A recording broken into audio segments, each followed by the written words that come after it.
Carrying flags showing the name of President Donald Trump, the Capitol's attackers are accused of killing one police officer and injuring many others. Reports say they threatened Vice President Mike Pence. "Hang Mike Pence," they cried as they pushed inside. They had built gallows outside, complete with a tied rope. Guns and small explosives were hidden nearby. Now more stories are beginning to describe what really happened last week when attackers breached the Capitol. They were looking for the Vice President and House Speaker Nancy Pelosi. They were not just a group of Trump supporters wearing MAGA hats.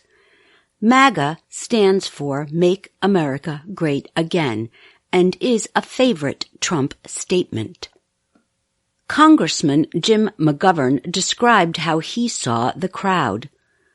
"What I saw in front of me," he said, "was basically homegrown fascism out of control." Pelosi said Sunday on American television that the breach was a well-planned, organized group with leadership and guidance and direction. Smartphone videos are being found, many from the attackers themselves, and lawmakers are telling their stories. Thousands of attackers had moved into the area. They quickly pushed through the outnumbered police. Outside, a man threw a heavy fire extinguisher at the head of a police officer. Capitol Police Officer Brian Sicknick was wounded in the attack. He died the next night. Officials say he had been hit in the head with a fire extinguisher.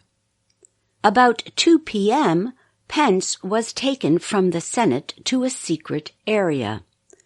Police announced security measures in the Capitol building, which is often called the People's House. At 2:15, a voice said on the building's sound system, "The protesters are in the building." The doors of the House of Representatives were barricaded.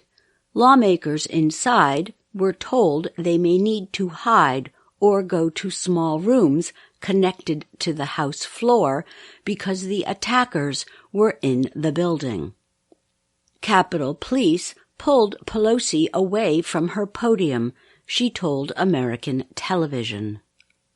At 2:44 p.m., lawmakers inside the House chamber were getting ready to leave.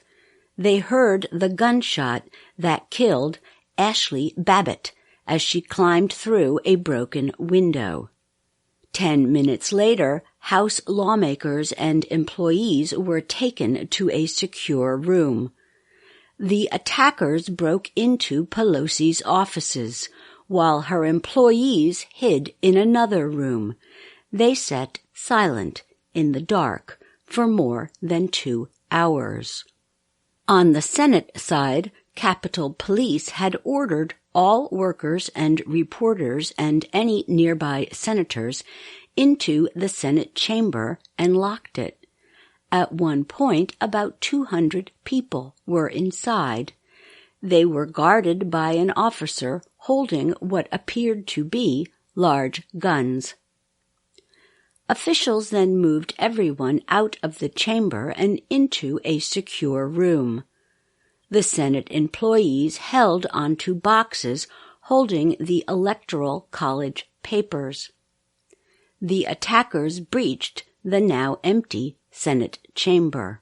They took pictures and videos of themselves.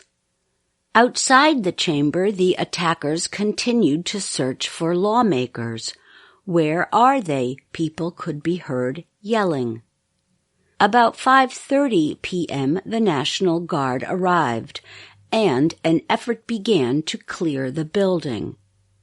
Using tear gas, they pushed the attackers out of the building and onto the grass. Within the hour, the House and Senate had returned to work. Lawmakers confirmed Biden's election victory early the next morning. Many were still shocked by the events. Federal and local police now have begun arresting those involved in the breach. More arrests are expected as police look at videos and pictures on social media. The Justice Department has charged at least 13 people so far. Others have been charged by the District of Columbia. Some face gun charges. Those arrested include Jake Angeli. He wore a fur hat with horns. He has attended many Trump events and is a well-known believer in conspiracies.